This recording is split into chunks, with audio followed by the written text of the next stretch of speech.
Hello and welcome to the Deep 3 podcast. This is your host, Matt, joined as always by Sam, John, and Kevin. How's it going, boys? It's good. Good. Living the dream. You know? Sam's living the dream? What dream is that? A winter fantasy. We have 2 feet of snow outside right my balcony. It's great. You know, just living life. All right, ladies and gentlemen, we have the mid-season predictions for you today. Why don't we start it off at the top? We have the MVP. Well, this one's going to be rough. Oh, what, John? Let's hold on here. Let's tell our fans the stakes we have at stake this go around. So, what we decided after talking about Top Shot last episode, we were like, well, I want to see what this is like, but not enough to buy it myself. So we decided to turn our mid-season predictions into a bit of a wager. Whoever gets the most right will get one NBA Top Shot pack, probably around the $59 pack range. We're not fucking Rockefellers over here. And also just the other. Oh yeah. So if there's a tie from the midseason predictions, we tie break with our early season predictions. Whoever gets the most right there. So yeah, we'll see how that goes. I can't wait to open my Top Shot pack and sell it immediately, personally. So yeah, excited, boys. Oh yeah, for sure. Hey, if we get 1,000 listens, we'll do 100. All right, we're gonna be those YouTubers. YouTuber where you get 1,000 views. We'll do it. I'll put it in. I'm into that. If we can get 1,000 views, fuck yeah, let's do it. All right, so why don't we start it at the top? We have the MVP. This one's going to be a little bit rough, unfortunately, because I think a few of us at least had Joel Embiid possibly getting this one, but with him being out for a bit, it's looking a little rough. It's looking a little rough right now. John, who do you have as your MVP? You're going to make me go first? I'm going to make you go first. All right. Okay, so my MVP pick right now. Oh, this is really hard. It's not Joel Embiid anymore. I'm really torn. It's either. Here's the thing. For me, it's LeBron or Jokic, and I need to decide who I'm gonna pick. So I'm gonna pick. I'm going to pick LeBron. The Lakers are struggling right now, but I think voters are going to forget about that by the end of the season. And no one wants LeBron to complain to them again in the playoffs about why some fucking guy that he'll beat in round 2 won MVP. So it's going to be LeBron, I think. I'm picking LeBron. Honestly, it's a pretty good bet. Not going to lie. Sam, I'll go with you next. We allowed to do repeats, or we got to pick someone unique? How are we doing this? You can pick anyone. Yeah, anyone you want. I have to pick anyone. I mean, I'm the fine wine and dine over here. It's hard to. I think LeBron has the narrative. I think it's just like the continuous, like, I'm not winning MVP, even though I'm actually playing really well. And this season, he's not playing that great, but he's 36. All right, he's 36 and still putting up these stats, but. I just want to give a quick few mentions. I think Chris Paul could actually be in an MVP talk because what? Second seed. I'm just saying. I think MVP. I mean, it's like I'm just saying. You getting 17, 8, and 10. Like that's pretty solid for like another 36-year-old. He's at least coach of the year. Coach of the year. Hey, I'm for that. Maybe even a James Harden. I mean, like. I was not that confident in the Nets until James Harden was able to fix the structure, and I think everyone's accepting their role. But the narrative paints it's going to be LeBron James. Yeah, that's a good narrative, Kevin. I'm torn on this. I was thinking LeBron too, but I gotta go with my gut here. I think Joel Embiid is gonna get it, even with his injury. I think. Like he's going to be out for a little bit of time, yeah, but I think voters especially are going to pay attention to him again once he's back. And he's just doing stupid stupid stats. Like, he is playing out of his mind this year, and I think the past couple of years he's never played even like more than like half a season, it feels like. So now that he's playing like 3/4 of a season, that you gotta pay a little bit of attention to him. So I think it's got to be him. Although I think Jokic on paper is a better MVP candidate than him even. But I don't think Jokic would ever get voted into MVP. Well, that's rough, and that's very unfortunate for Jokic, because that's who I'm going to pick. I was originally going to pick Kevin Durant, but I feel like he's been out so many games that it's kind of hard to do that. I think he would have been, honestly, it would have been so cool if he won it. It would have been awesome, but he's just been out so often. I can't put him as MVP. I'm going to give it to Jokic. So the next one we have is Defensive Player of the Year. John, since I put you on the spot last time, I'm going to put Kevin on the spot this time. Oh, I got mine at the ready. Don't worry. I think this one's an easy one. I feel like there's going to be some agreement here. I got to go with Rudy Gobert. I mean, the Jazz are at the first seed in their division, like, or in their conference. Like, that's stupid. In the West, they're the first seed. That's stupid. And I think it comes down to literally Rudy Gobert and Donovan Mitchell, especially. And Rudy Gobert is just playing awesome defense as usual, only scoring like 10 points a game. But does that matter when he's getting 3 blocks a game almost? No. Like, I think he's doing outstanding on defense, and he's going to continue to. All right, fair enough. Sam? It's tough. I think Rudy Gobert has it. However, I think I'm going to pick Ben Simmons, and I think it's because of his, he has great diversity when it comes to defense. And like I said, for every podcast, anytime I talk about Rudy Gobert, is that it's easy being tall, right? It should be your job to play defense at that point if you're 7'2", 7'3". But for Ben Simmons, you can literally guard Rudy Gobert, and Rudy Gobert will probably have like 10 points. Ben Simmons can literally guard anyone, and I don't think he's afraid, which I kind of respect that. He's up for the challenge. Guard LeBron, Luka, Dame. I mean, he shut down guys in games and got does because of that. So with that, I'll pick Ben Simmons. That's a good one. I was originally going to pick Ben Simmons. I'm actually going to go next. I'm going to go with something that hasn't been talked about too much, but I'm going to go with Miles Turner. And the reason is I'm looking up his stats right now. He's averaging 4.2 blocks per game, which is absolutely insane. And the only players to have averaged more than that at 4.3 are Mark Eaton, Manute Bol, Hakeem Olajuwon. Did I say that right? Yes. And then Elmore Smith. And that is a very small list. Very small list of people. So I'm going to hand it to Miles Turner for that one. John? I also wanted to pick Ben Simmons but I don't know that I will because he I think that depending on how the Sixers do in Embiid's absence here, he has a chance to lock it up.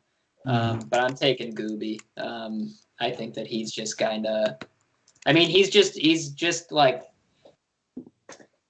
he's the best. He's the fucking best. I think Ben Simmons is like the most versatile defender in the league, can guard 1 through 5 and can lock down 1 through 5.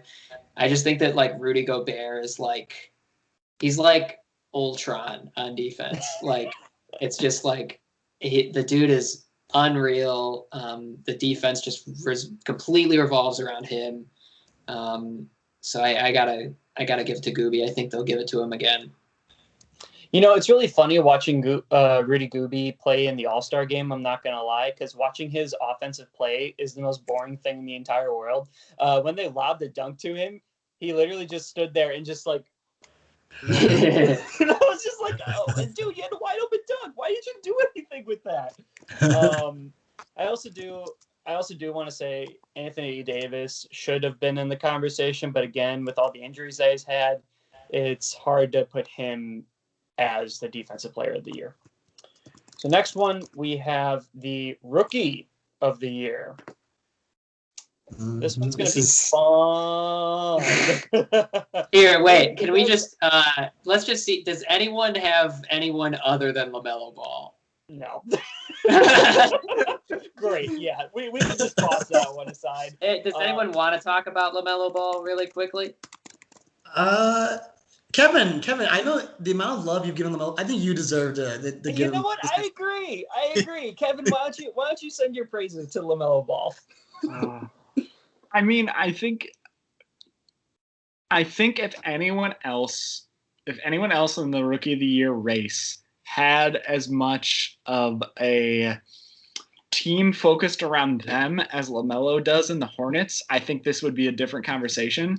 But the Hornets grasped onto LaMelo so tightly, and they're like, "This is what we're gonna build our team around. This young guy."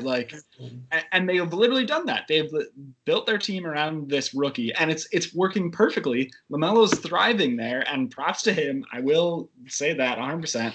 But I think if the Bulls did that with like Patrick Williams, I think this would be a different conversation. But they're treating him as a supporting role, as you do most of the time with the rookies, rather than the central piece that the Hornets are doing. Okay, but again, props to LaMelo. So Kevin, right now, who would you choose to build a team around, LaMelo Ball or John Morant? John Morant. Wow. Okay. 100%. No hesitation. I've also been watching that conversation happen, and I'm gonna be really honest. I would actually pick LaMelo. Really? You're going with Kevin O'Connor on that one. It's like they're both spectacular, but it's just like LaMelo's 6'7", like, and the things that he can do already as a rookie, like, you know, he's not the bouncy athlete that John Morant is, but he is someone who, like, he's already like grown so much over the course of this season, which is awesome to see. That's like someone who clearly takes criticism well and is able to like add things to his game quickly and works hard on it. Like, I'm sure he'll be a good defender, not like a lockdown guy, but I bet he'll be a good defender as he progresses, just because of his size. Like, and you know, like, you can just toss it. He's not like Trae Young, you know, where like he's a ball dominant guy that doesn't let anyone get involved. Like, he is a ball dominant player, but like he's really good at getting everybody involved and making sure that like people eat at the right time. And like, I think LaMelo is just like so much better than I thought he would be. And like, and I just gotta give him props. Now, I love Patrick Williams, and you know that, Kevin. I love Patrick Williams, but I don't think that Patrick Williams would see this level of success this early that we're getting out of him. I agree with you on that one, because Patrick Williams, I think he's kind of like give him some more time. You got to give him a little bit more time, and I think you'll see his true colors. I will say this though, since John, you put LaMelo over Ja. Sam, are you on the same page? Are you putting LaMelo over Ja? It's tough. It honestly is like a really tough debate. If I had to pick between like Trae Young, LaMelo, and Ja, if I had to rank them, I think Trae would be last. I think John's point was that his game is not evolved yet to where he's like multi-versatile, because he only has pure scoring. And he's the worst defender in the league. Like, he's. I mean, I think his game mimics just Kyrie Irving. Kyrie Irving is not a great defender at all, but it really just comes down to handles and who can score the most points at the end. It's a really tough debate with Ja and LaMelo. I think they're both in similar categories. I do think that LaMelo does have a quote-unquote all-star talent with him with Gordon Hayward, but realistically, like, this team is just like mismatch of like all these random guys that just got like thrown out, and Michael Jordan was like, I'll pay you, just come to Charlotte. We got to get money somehow.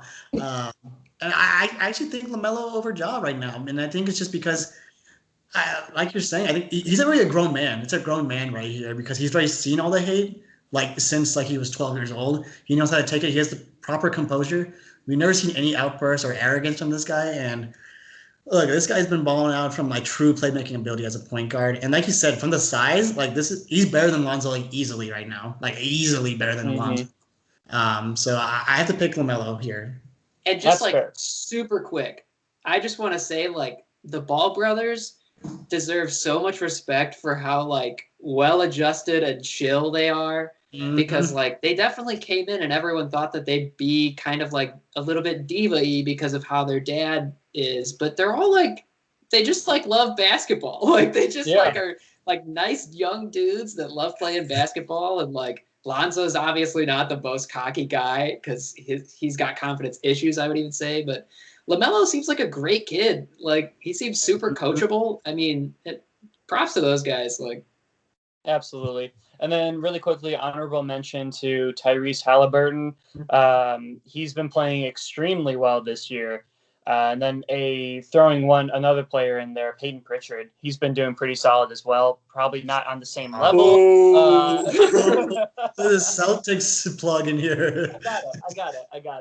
All right, why don't we go right into the next one? I guess Coach of the Year. Sure, we could do that one next. John, you go first. Quinn Snyder. I actually think that I think it has to be Quinn Snyder because the Jazz are just like incredible. If they keep this up, they'll be the #1 overall seed in the league, and they just keep winning games. They keep playing great team basketball, and I think that like I think he's clearly like done a great job of like making this team work together. They don't have any super duper stars on there that are like super dominant players that are the cause of the success. Like it's just like a bunch of good players, 2 like pretty great players, and just like a great system. So I got to pick Quinn Snyder here. All right, awesome. Kevin, we'll go with you next. Don't come at me for saying this, but y'all are gonna hate me. Quinn Snyder is definitely a top pick for me, but I gotta go with Monty Williams and the Suns. That was my pick. That's okay. Sucks. I think Quinn Snyder definitely deserves a lot of credit, but I think what they're doing on the Suns, they have a lot less raw talent. Like Devin Booker and DeAndre Ayton, yeah, but I think they need a good coach to do well, clearly, and I think a lot of that comes from Monty Williams. Whereas I think Rudy Gooby could be on any team and he'd still be doing just as good. I think part of the Suns' success this year is coming from their coaching and their chemistry, and I think that's credit to Monty Williams. So props there. As much as I like to shit on the Suns. All right, That's Sam. a good pick. I think Quinn Snyder should be the obvious pick. My pick was going to be Doc Rivers, but I think I was going to pick the Phoenix Suns, so I'm going to pick Monty Williams just because I think what they're coming from, they didn't have much cohesiveness with this roster, and they just brought in like Chris Paul and his revolutionized a lot of things. I think these other 2 teams, they've been together long enough where they already have built enough chemistry for them to not fall apart as easily. So, and I just think the only team that didn't make the playoffs was the Suns, and I think to go from that state to the current 3rd best team in the NBA, 4th best team, I think it's pretty good. So I'll pick Monty Williams. And I will pick Doc Rivers. I think he's probably one of the top names for Coach of the Year. But Quinn Snyder and Monty Williams are really great picks. I'm also gonna just give a little shout out to Indiana's head coach. It was an interesting trade move that he had with Karis LeVert, but I think if Karis LeVert turns out really well, then then Nate's Bjorkgren. Is that right? Good luck. You do you. I don't know, man. I'm not good. And then and just so you know, I'm getting these names off of just a list. The top 3 of this website is Nate's, the head coach of Indiana. The second one is JB Bickerstaff of Cleveland, and this must be an old list. It must be. Yeah, I think so. And then the third was Doc Rivers. We're gonna go into 6-man. Let me just say really quickly to bolster my Quinn Snyder case is that like this team nearly completely fell apart. Like we can't forget that. Like the Rudy Gobert thing was like when he was acting wild during early COVID, that was like a legit issue with this team. Like there was a real divisiveness happening, and like the fact that they were able to rally around and turn into this, like I think that speaks a lot to a culture that he set. and to the players, obviously, but like I think that he's a big part of that. Anyway. All right, next we have Sixth Man of the Year. Kevin, what you got? I would be interested to see who else you guys pick for this, because I think the obvious clear choice is Chris Boucher. Like, I think I don't know how you can't pick him, to be honest. In my mind, like, that's just, he popped off, especially early in the year. Like, he carried that team on the bench, like, and he's coming off, like, should get the starting spot because of it now. Because who's their other center? Aaron Baines, trash. But he's still playing like 20 minutes a game, 25 minutes a game, maybe. I think he's an obvious choice, but I don't know. Unless I'm missing someone obvious that y'all are just like, oh, we're stupid for. Yeah, you're missing something a little obvious. That's all I got. I'm just gonna go next. Jordan Clarkson, second highest scorer in the Utah Jazz. This guy is what every team actually needs. It's just, I hate when people use like the spark plug term, but I think because this is the actual only guy that is a true spark plug. Like, maybe close could be Dennis Schroeder, but with the whole Lakers situation, can we all agree that Montrezl should? I don't know how he went from Sixth Man of the Year to absolute garbage, but Jordan Clarkson, I think, is well deserved for this role. Reminds me of a larger Lou Williams in terms of his scoring ability. And I think he's someone who can really dominate the slash and mid-range game. And that's what this team needed for a while. So I'm picking Jordan Clarkson. All right, John. I'm also picking Jordan Clarkson. Don't really have much to add to it. He's been, like the turnaround that he's had from being an inefficient chucker in Cleveland, who was barely playable, to like the guy that he is in Utah. Again, that's great coaching, baby. Just saying. So yeah, I got to give it to Jordan Clarkson.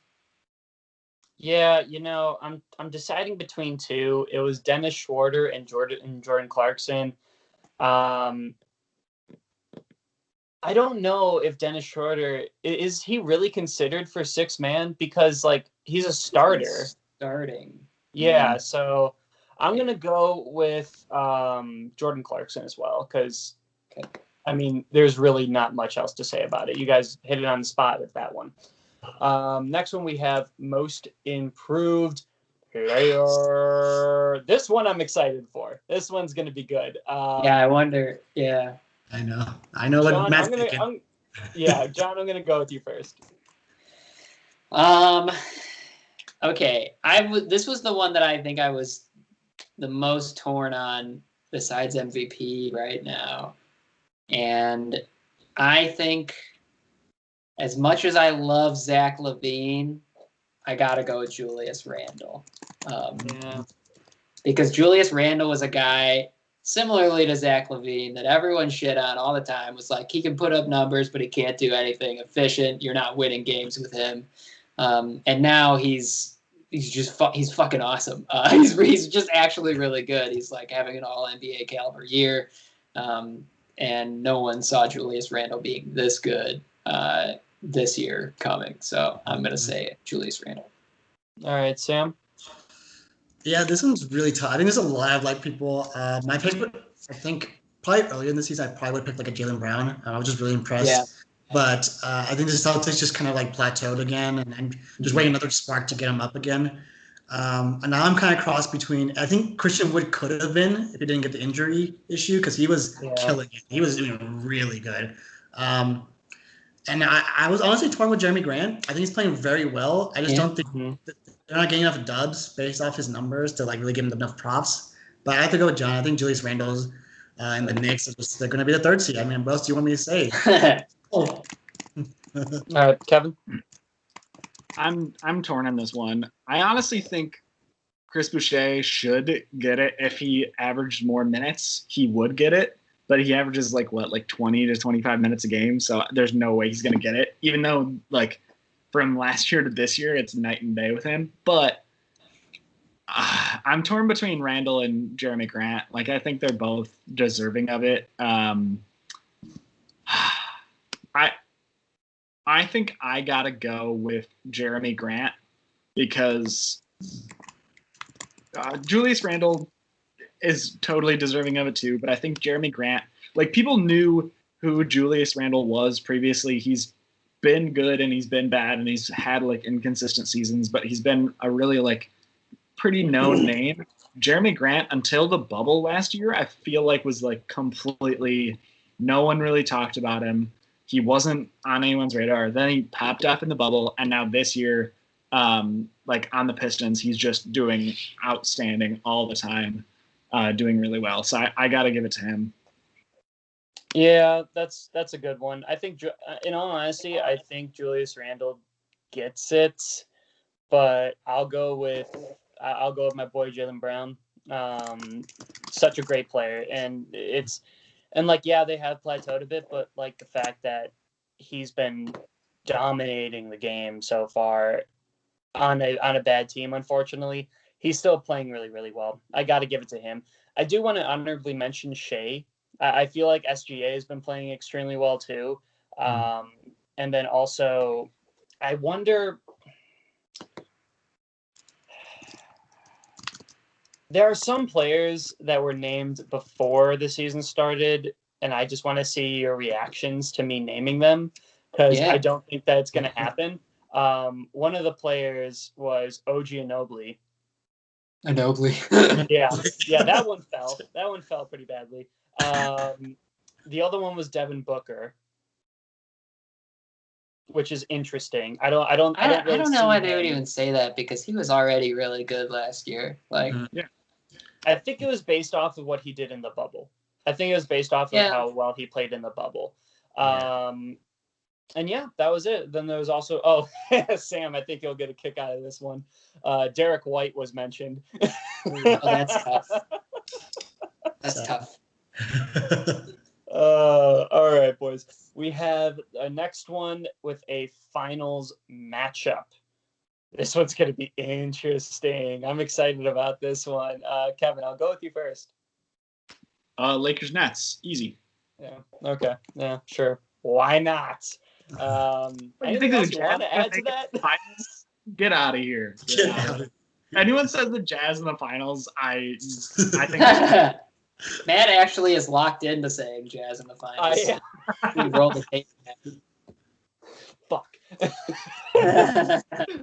Sam, I'll go with you next. I'll probably provide a little bit more insight, unlike our fellow Laker fan here. I really want to put. I think the East is a little bit easier to pick than the West for once. I don't know what happened. That big flip. I know Anthony Davis went away, but East, even the East is tough. If Joel Embiid didn't get injured, I was really thinking 76ers could pull it off with that size. But I have to go with the Nets. I'm just pretty scared of that James Harden, Kevin Durant duo. And there's an emphasis on those two people and excluding a certain individual. But the Brooklyn Nets are juggernauts to the scoring game. They lead on the East side, at least. I think in the NBA, they lead in points scored, like 121 points a game. That's nuts. Like, no one does that besides like best scorers in the NBA. I think someone that could be a sleeper, I think the Miami Heat could come back. I think they can. But I can't lock them in yet. But I have some confidence. I'm on the Bam train now, okay? Chugga chugga choo choo. Let's get it. But it may crash with the Brooklyn Nets. But I'm going to go with Nets for the East. And West is it's real trouble. We can't put Utah there because they're not going to make it. Phoenix might be it's the Chris Paul curse, right? You can't make it to the finals. It just doesn't work that way. I think I have to go Lakers solely on those bases. And I don't know if I can trust Paul George in the playoffs. Playoff P is still just P. It's just P at this point. So I'll go with the Lakers, but lots of doubt there. Lots of doubt now. Yeah, John? Wow, this is going to be a really useless category because I also think it'll be the Nets and the Lakers. And I don't have a lot to say other than let's put a little respect on Kyrie Irving's name, hitting one of the biggest shots in playoff history. LeBron, so to say. I mean, come on, though. Like, he's playing off Kevin Durant and James Harden now, so it's not going to be too hard to get one of those shots off again. Like, that's all I'll say is playoff Kyrie can be a problem when he's actually trying. So I got Nets and Lakers.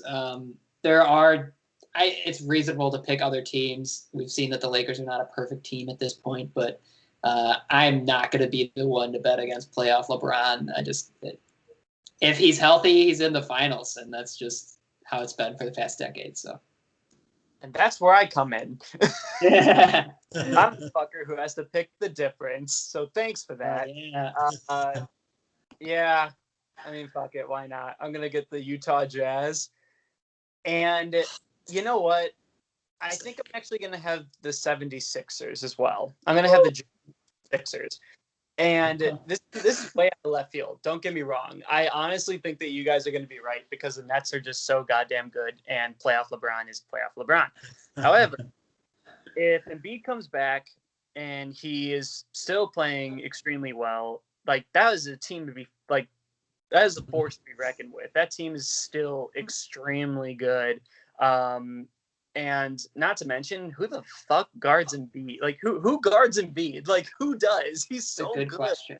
It's insane. And the fact is that Embiid can guard a decent amount of people, not to mention that Ben Simmons can also guard a decent amount of people. So if anybody has a chance to make it to the finals, I really do think it's the 76ers. Next one, we're going to have the finals winner and what game it goes to. So I'm going to go first to get this nonsense out of here.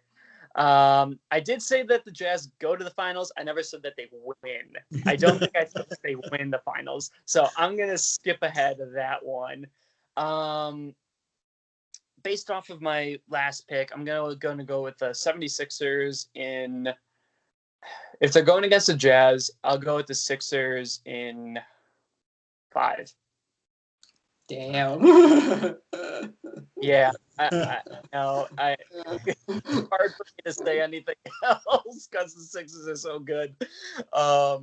Sam, I'll go with you first. Oh man. Shoot, this is tough. Yeah, this is tough. I think I'm gonna go Lakers in 6. Right. And I think it's going to rely on that Anthony Davis presence. I think that's what I'm really skeptical on because to make him wait another 2 weeks means either something more concerning or they're being smart and doing the Kevin Durant waiting game, which I hope is the latter. And because we know that whatever position LeBron's in, he knows he's going to get past that first round, like pretty good, unless it's an 8 seed. Somehow if the Lakers get to an 8 seed per last episode discussion. But I just think that we keep saying it all the time, but if you're not able to run off the scoreboard, then you have to play defense. And I'm just scared that the Nets are going to have that off night, even though they have 3 like caliber players to not do that. James Harden hasn't gone to the finals either. I don't know how he plays. I don't know if it even matters at that point if that affects him. But we've seen James Harden in the playoffs, and it's not good. It's not pretty. If Chris Paul didn't get injured, they could have been in the finals. But I just think that if Anthony Davis comes back ready to go, healthy, he's going to be huge for this team because he wasn't that good in the last finals, to be honest. Like, he was needed, but he wasn't the reason they won, in my opinion. But Lakers in 6. All right, fair enough. And then, John, I'll go with you next. I am going to go Nets in 6. And here's why. I think that I think all of what has been said is valid. I just think that for me, with the Nets, James Harden historically has struggled in the playoffs. But here's the thing, like, the Nets can win games with James Harden being their 3rd best player. And they could still win a game on a night where that happens. So, like, I just don't know. I don't know who is supposed to, like, stop these guys in this matchup. They're going to have a lot of problems stopping LeBron and AD too. That's super valid. But it's like the Nets guards are just going to light up the Lakers guards. And, like, it's Kevin Durant. Like, Kevin Durant is an absolute animal in the playoffs. He is. Like, we've seen him play. He's awesome. Once he's back and healthy, I really think this team is gonna win. So I'm drinking the Kool-Aid. I got the Nets in 6. Hey, Hey, I like you never know, man. Clutch Kyle Kuzma could end that story. Clutch Kyle Kuzma. clutch. Oh my God, Kevin. I know who you're gonna pick. No, So you don't. Oh, Yeah, I think I've been thinking about this the whole episode in the back of my mind. Nets in 7. burn the jersey, burn the sweatshirt right now. I think Lakers are gonna have an easy walk to the finals, and I think that they're gonna get stopped pretty quickly by the Nets, but then kind of come back. But I think the problem is, I think the Lakers are gonna get tired out way faster than the Nets. And by like game 6 and 7, I think that Lakers are just going to be exhausted with how much they have to work to beat that team. AD absolutely is going to go to town. LeBron absolutely going to go to town in the Nets. But like John said, like every other person is going to get absolutely schooled by the Nets guards. Like, I don't know. I have a really, really hard time picking the Lakers. So I think it's going to be a long series. It's going to be close the whole time. Like every game, I don't think is going to be more than 10 points. But Nets in 7. Final answer. It's just like you got to find a way to lock down Kevin Durant, James Harden, Kyrie Irving, and then Joe Harris is running around. Like then basically like one of the best shooters in basketball. Like it's just like it's such a difficult problem to solve. I feel like this team is so ready for the playoffs, man. I don't know. I can't wait to see it. Okay, so if the Lakers somehow make a trade to get an all-star talent, I don't know who it is, but say they get an all-star talent, are they a serious threat to beat the Nets then?